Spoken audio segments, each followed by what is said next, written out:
Seja bem-vindo, meu querido ouvinte, a mais um programa Sabedoria para o Coração. Hoje estudaremos 1 João capítulo 5, versos 12 a 13. O título da nossa meditação é Vida Eterna Garantida.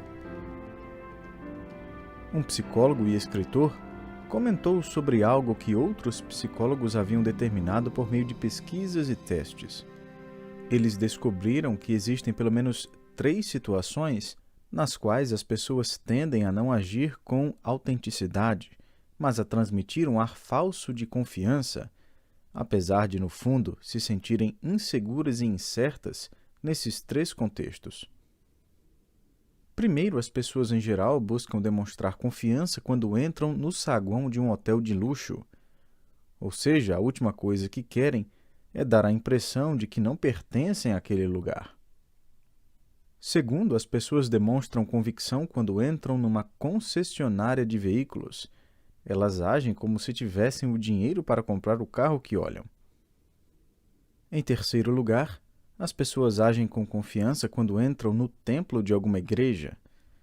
Ou seja, elas agem como se tudo estivesse em ordem com suas vidas. O psicólogo disse que, nesse contexto, as pessoas tentam enganar o Todo-Poderoso e os outros ao seu redor. Mas a verdade é que incerteza e insegurança na raça humana se estendem a um nível mais profundo do que saguões de hotéis, concessionárias de veículos e igrejas. Outro psicólogo, que ensina na Universidade de Harvard, nos Estados Unidos, afirmou que as pessoas em geral sorriem menos e se preocupam mais. Felicidade está em baixa, tristeza em alta, e a depressão apenas aumenta. Ele sugeriu que o verdadeiro problema não é financeiro, não ter dinheiro suficiente, mas outra coisa. Numa palavra, incerteza. As pessoas não sabem o que irá acontecer. Será que terão um emprego na próxima semana? O que o futuro me reserva? Ele concluiu o artigo escrevendo: um futuro incerto nos deixa ilhados num presente infeliz, sem nada para fazer além de esperar. E a questão não é fundos insuficientes, mas certeza insuficiente. Agora, eu acabei de citar aqui 2 psicólogos seculares, e o último eu sei que é um evolucionista. Eu os citei para mostrar que você não precisa ser crente para saber que as pessoas, em geral, vivem com o pavor da incerteza quanto ao futuro. Também os citei para destacar a maior tragédia nisso tudo. Ao mesmo tempo em que o mundo reconhece os efeitos devastadores de viver na incerteza, a Igreja, com efeito, está removendo a certeza do Evangelho por ser algo ofensivo. Numa entrevista recente, um dos pregadores mais populares na televisão, um pregador do Evangelho da Prosperidade, simplesmente disse não saber quem vai para o céu e se Jesus é de fato o único caminho para Deus. Em outras entrevistas, ele fez a mesma coisa, turvando as águas límpidas do Evangelho e criando uma névoa quanto ao que Deus revelou. Frank Schaeffer, o filho de Francis Schaeffer, modificou o ensino claro de seu pai sobre a natureza da verdade, dizendo: certeza é inimiga da verdade. Com isso, ele ecoa o filósofo Nietzsche, que disse: a convicção é um inimigo mais perigoso à verdade do que a mentira. Frank Schaeffer postula que qualquer tipo de certeza sobre Deus não passa de mero orgulho e presunção. Meu amigo, a verdade é que rejeitar o registro das Escrituras no qual Deus nos informa que podemos sim ter certeza é algo presunçoso. Orgulho e presunção não é crer, mas negar. E a questão da certeza é tão antiga quanto a própria humanidade. A primeira tentação em Gênesis 3 envolveu dúvidas quanto à ordem clara de Deus. Satanás perguntou: foi assim que Deus disse? Tipo, será que ele realmente disse a verdade? Quando Adão e Eva comeram do fruto, a verdade da palavra de Deus foi negada pela primeira vez. Com a queda da humanidade no pecado, o coração do ser humano foi inundado com um senso de incerteza que causa desespero, frustração e destruição. Mas, ao invés de reconhecer esse fato, o ser humano vive com um ar de confiança. Despejando sobre si mesma conhecimento e elogios ingênuos, e criando sistemas religiosos com méritos espirituais para gerar um sentimento de garantia, a humanidade, na verdade, se encontra num frenesi quieto, buscando silenciar seus pensamentos perturbadores e dúvidas e seu sentimento de falta de valor e de propósito, numa palavra, a incerteza. Quem sou eu? Por que estou aqui? E para onde estou indo? A verdade é que o ser humano é capaz de analisar os elementos químicos do corpo, aquelas minúcias da biologia, mas não consegue descobrir o propósito da vida. Por que este planeta e o universo existem? Simplesmente não conseguimos responder por quê. Todavia, o Criador acontece de ser o autor que revelou por escrito seus propósitos. Existimos para seguir, adorar e nos deleitar em Deus. Ele revelou algumas certezas na criação: a certeza do pecado, a certeza da redenção, a certeza de um reino vindouro, a certeza do céu e do inferno, e a certeza de uma comunhão eterna com Ele para todos os que creem. Uma vez que foi Deus quem nos transmitiu essas certezas, não é presunção nenhuma crer nelas. Seria presunção negá-las. Uma das coisas mais gloriosas que você descobrirá na revelação de Deus é que ela nos conduz à certeza, não à incerteza e confusão. O apóstolo João está se aproximando do final de sua carta e revela o propósito ao escrever essa epístola. E adivinha o quê? Ele tem a ver com certeza. Agora, não estamos falando de certeza quanto ao amanhã, mas certeza quanto ao mais distante amanhã, o nosso futuro além do túmulo. Existe muita dúvida quanto ao amanhã. Na verdade, tenho mais certeza sobre onde estarei daqui a bilhões de anos do que daqui a 2 dias. Isso porque Deus não revelou em sua palavra o que acontecerá conosco daqui a 48 horas. Ele deseja que confiemos nele, andemos com ele e creiamos pela fé em seu cuidado e providência. Mas ele nos informou, sim, onde estaremos eternamente, para que o nosso coração não se enche de dúvidas, medos e incertezas. É no último capítulo de sua primeira epístola que João escreve um dos versos mais conhecidos e queridos das Escrituras. É o Evangelho em apenas um verso.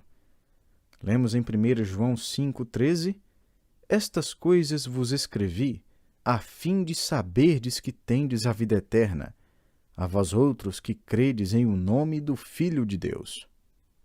Isso é garantia ou o que mais? Não se trata de presunção ou orgulho? Essa é a resposta do Espírito de Deus através de seu servo João. Isso é tão presunçoso quanto afirmar que 2 mais 2 é 4. Você está apenas declarando a verdade. Vamos analisar esse verso mais detalhadamente. Em primeiro lugar, vemos o alicerce de nossa certeza. João escreve: Estas coisas vos escrevi. João é um dos poucos escritores do Novo Testamento que nos informa qual é o propósito de seus escritos. Ele fez a mesma coisa, por exemplo, no seu Evangelho. Lemos em João 20, verso 31. Estes sinais foram, porém, registrados para que creiais que Jesus é o Cristo, o Filho de Deus, e para que, crendo, tenhais vida em seu nome. Em outras palavras, todos esses milagres e acontecimentos da vida de Jesus Cristo foram registrados por João para que o leitor chegue ao final da narrativa do Evangelho e creia em Jesus como o verdadeiro Messias, o Filho de Deus. Agora, em 1 João, ele nos diz que escreveu todas essas coisas para que saibamos com convicção e certeza que temos a vida eterna por meio de Jesus, o Filho de Deus. Colocando de outra forma, o Evangelho de João foi escrito para sabermos como ser salvos. 1 João foi escrita para sabermos que somos salvos. Quando João iniciou sua carta, ele escreveu no capítulo 1, verso 4, "Estas coisas, pois, vos escrevemos", usando o tempo presente. Agora, ele escreve no capítulo 5 usando o tempo auristo, ou seja, ele olha para trás e vê as verdades que escreveu. A tarefa está quase terminada. O motivo por que estou dizendo isso é que a garantia de nossa salvação não está edificada sobre o alicerce de apenas um verso, um capítulo ou livro. O alicerce de nossa fé é a revelação da Palavra de Deus. E deixe-me ir um pouco mais adiante. Já que João escreve a crentes sobre a certeza de salvação, ele sugere que crentes passarão por momentos na vida quando terão dúvidas sobre a certeza de sua salvação. De outra sorte, não haveria necessidade de ele enfatizar repetidamente que podemos saber essas verdades com certeza. Temos estudado em nossa igreja as vidas de algumas pessoas que impactaram o mundo para Jesus Cristo. Já falamos de servos como Amy Carmichael, A.W. Tozer, Susanna Wesley e Oswald Chambers. O próximo personagem que estudaremos será um homem que passou por um tempo terrível de grande sofrimento e incerteza após a morte de sua esposa e filha. Ele escreveu em seu diário: "Eu creio em Deus, mas não consigo encontrá-lo." Agora, por que crentes têm dúvidas sobre sua salvação? Para começar, porque dúvida tem mais a ver com emoção do que com doutrina.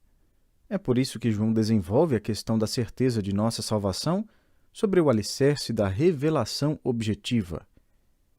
A vida simplesmente muda a forma como nos sentimos de um dia para outro. Até mesmo no caso do crente, muitas coisas afetam as emoções e, portanto, nosso senso de certeza.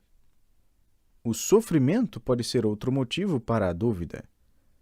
Frequentemente, provações levam o crente a se perguntar se Deus o abandonou, se Deus de fato o ama. Pecados não confessados é outra coisa que devasta o crente, não somente espiritual, mas também emocionalmente.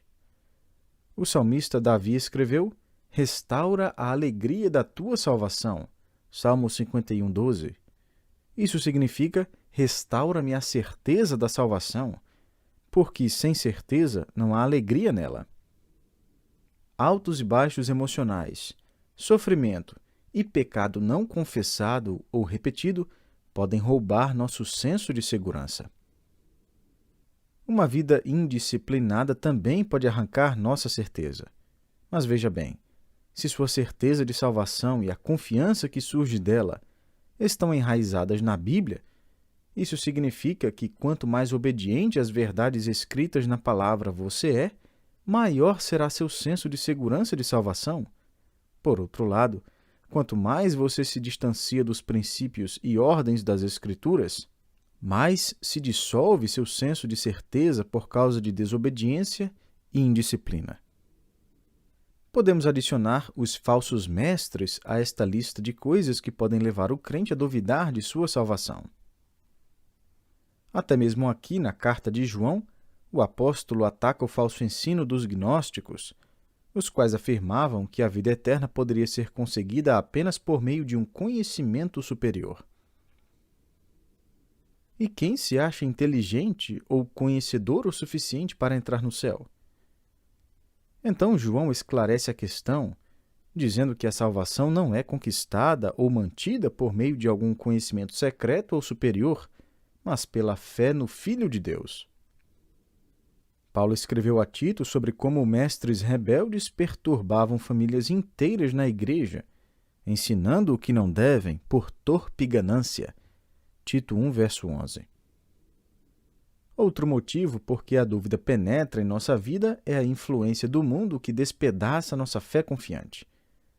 Aí jaz a importância da assembleia, da igreja, ensinar e memorar o Evangelho para que, com nossos verdadeiros mestres da palavra, possamos dizer com Paulo: "Sei em quem tenho crido e estou certo de que Ele é poderoso para guardar o meu depósito até aquele dia." 2 Timóteo 1,12. Por fim, Existe o inimigo da propaganda do espírito caído do mundo e a influência do inimigo em nossas mentes e corações, colaborando com a carne para destruir a cidade de nossa certeza.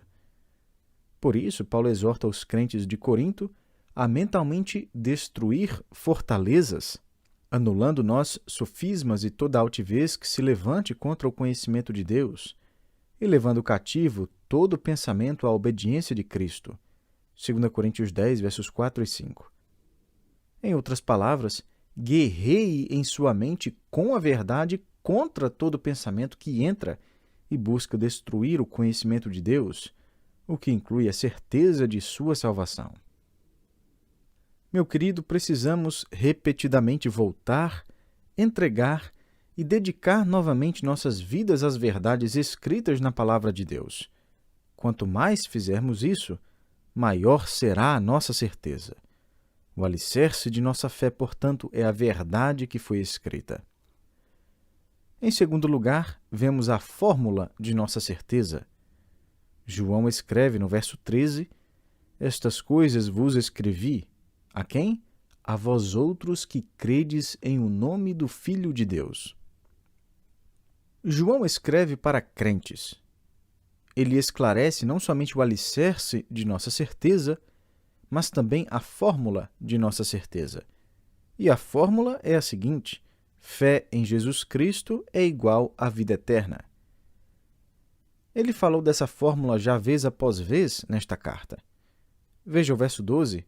Aquele que tem o Filho tem a vida. Aquele que não tem o Filho de Deus não tem a vida. Ele fala aqui de vida eterna, a vida que Deus nos deu através de seu Filho, verso 11. Se temos o Filho, temos a vida. Conforme ilustrou um autor, se eu colocar minha caneta dentro da minha Bíblia e disser, dou para você minha Bíblia e tudo dentro dela, isso significa que você ficaria tanto com minha Bíblia como com a minha caneta? Meu amigo, se você tem Jesus, recebe automaticamente a vida eterna, é garantido.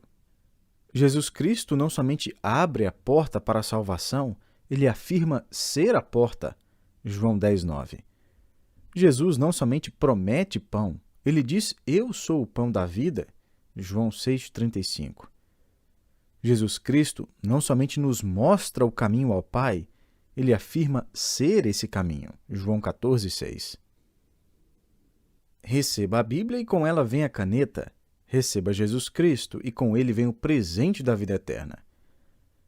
Essa vida, João diz, está no Filho, ou seja, essa vida não está em saber coisas a respeito do Filho, mas está no Filho.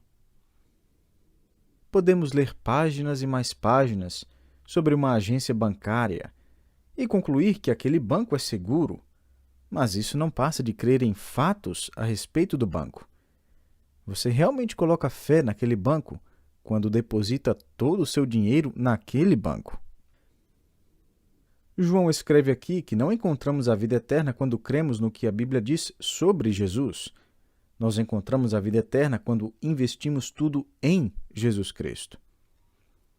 João pressupõe que seus leitores já fizeram isso e ele deseja que, em face às dúvidas, eles lembrem do alicerce de nossa certeza, da fórmula de nossa certeza.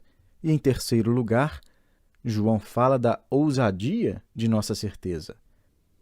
Lemos no verso 13, estas coisas vos escrevi, veja bem, a fim de saberdes que tendes a vida eterna. Essa é a absoluta ousadia de nossa certeza. Benjamin Franklin escreveu em 1789, nada é certo na vida, a não ser a morte e os impostos. Bom, o apóstolo João discordaria disso. Ele até escreveria, nada é mais certo do que a vida eterna. João escreveu repetidamente aos seus leitores que podemos saber com convicção, 39 vezes nesta pequena carta, 8 vezes nos seus comentários finais. O verbo que ele emprega no verso 13 fala de uma convicção estabelecida no Espírito. Esse é o tipo de conhecimento adquirido não por meio da experiência, mas da revelação divina. Em outras palavras, podemos saber que temos a vida eterna não com base em nossos sentimentos que mudam, nem com base numa experiência que pode variar de crente para crente. Todas essas coisas somem com o tempo. Mais uma vez, João reforça o fato de que podemos saber com certeza por causa daquilo que Deus diz. Podemos saber com ousadia por causa do que está escrito. Mas em relação a que nós temos essa ousadia? Em relação à vida eterna, podemos ter certeza quanto a onde estaremos daqui a bilhões de anos. O grande anseio do coração humano é viver eternamente, e a grande incerteza da raça humana é quanto a onde será essa vida. De fato, Deus nos criou com o senso de eternidade no coração. Eclesiastes 3:11. O coração de cada ser humano possui gravado em sua consciência mais profunda a verdade de que fomos projetados para a eternidade. E perceba o que João diz: a fim de saberdes que tendes a vida eterna. Ele usa o tempo presente para o verbo ter, tendes. Portanto, não esperamos consegui-la, já temos a vida eterna. E por ser um presente de Deus, ela durará quanto Deus durar, e Ele é eterno. João escreve: este é o alicerce de sua certeza, o que foi escrito. Esta é a fórmula de sua certeza, crer no Filho de Deus, que veio para morrer a fim de que nossos pecados fossem perdoados. E esta é a ousadia de sua certeza, você pode ousar falar com convicção que tem a vida eterna. Deixe-me compartilhar com você o que compartilhei no velório recente de um querido amigo meu. Dennis e sua esposa, Sandra, serviram praticamente como avós adotivos para meus filhos. Anos atrás, quando nossa igreja ainda se reunia nas dependências de uma escola, eles perguntaram se podiam cuidar de nossos filhos para que eu e minha esposa pudéssemos sair juntos. Eles perguntaram: será que poderíamos cuidar de seus filhos toda quinta-feira à noite? Eu respondi: é claro, pode ficar com eles a semana inteira. Esse casal foi de fato uma resposta de oração. Lembro-me de estar, alguns anos atrás, no quarto de hospital onde estava o Dennis. Lá estava eu e sua esposa Sandra, ouvindo os médicos e as enfermeiras dizendo que não havia nada mais a ser feito. Sua morte era iminente. Sandra e eu ficamos ali no quarto conversando sobre os detalhes do velório que em breve aconteceria. Já fazia um tempo que Dennis estava inconsciente. Antes de sair, dei um beijo em sua testa e disse adeus. Mas, naquela mesma noite, ao invés de morrer, as enfermeiras o contemplaram despertando milagrosamente. Para a surpresa de todos, dentro de poucas horas, Dennis estava comendo e logo recebeu alta. Desde então, passamos a chamá-lo de Lázaro. O mais incrível na história de sua recuperação foi que as enfermeiras disseram a Sandra que ouviram Dennis cantar. Num belo dia, elas entraram em seu quarto e, apesar de inconsciente, Dennis cantava o hino Aleluia, um hino não muito fácil de cantar. Lá estava ele cantando, depois reviveu. Poucas semanas atrás, Dennis chegou ao final de sua batalha física.